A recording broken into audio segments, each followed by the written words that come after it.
Congressman Marlon Stutzman joins us now, Republican out of Indiana, member of House Financial Services, also on the Budget Committee. So a couple of other topics, Congressman, after this. But I did want to start with this, if that's okay, and just ask you about your personal thoughts on it and what you think should and needs to be done on the security front. Yeah, Connell, great to be with you, and thanks for having me. Obviously, this is concerning for anybody, as we're talking about political violence, corporate violence, and obviously there's never any moment when there's a right time for anyone to take another person's life.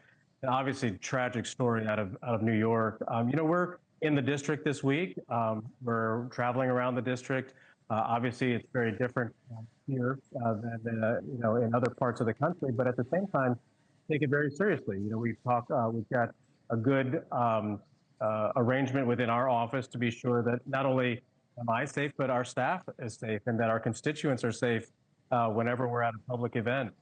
These are obviously concerning events that have taken place. With this gentleman that took his own life and the lives of others, obviously never a way to handle anything. But, I do think that there is a need for better law enforcement in, our large cities. And also there needs to be a place where this man could have gone to get help.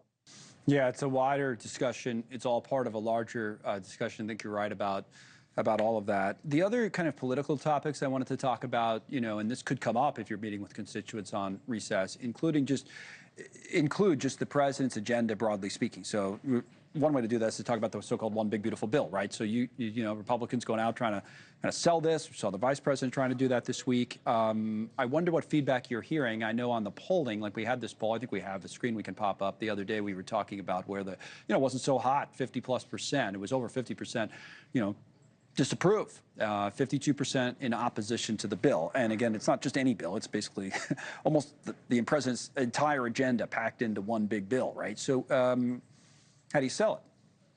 I think what it is, a lot of is it's important for us to be, back home explaining what the bill actually does. There's obviously a lot of information floating around out there. Some people wanting to confuse, obviously, from the Democrat side to the American people.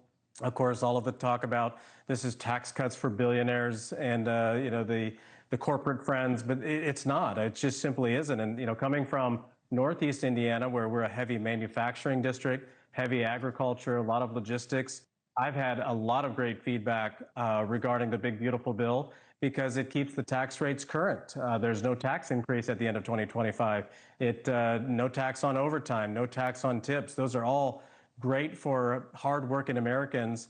But the other piece to it, too, is the border security that is in the bill as well. And I think we all know that we want to support President Trump in making sure that the border is secure. So there's a lot of good pieces in this that help actually manufacturing district like my own. Yeah, quick thought on border, or I shouldn't even say the word border, immigration. Borders is a good topic for the president. It polls very, very well. They like people in general, love what he's doing at the border, big numbers.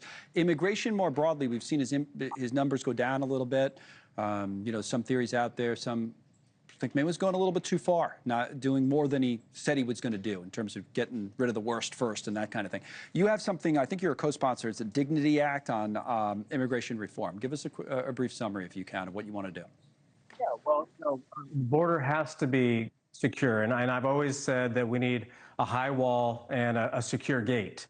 And that's important for our immigration policy. And President Trump has done that. He's in June, there were 0 illegal crossings.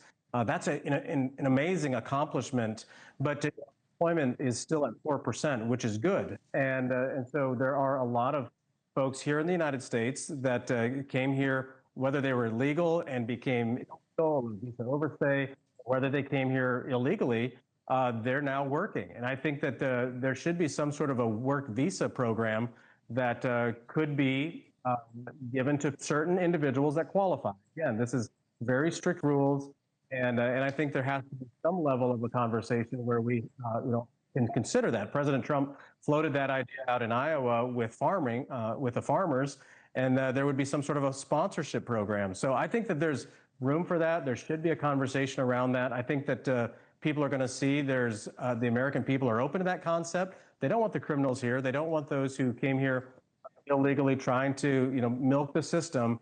But if people are here willing to work, they're open to that idea of a work visa sort of program. All right, we'll have you back. We'll see how it does with the Democrats and, people come together on something for a change. Congressman Marlin Stutzman with us today, Indiana.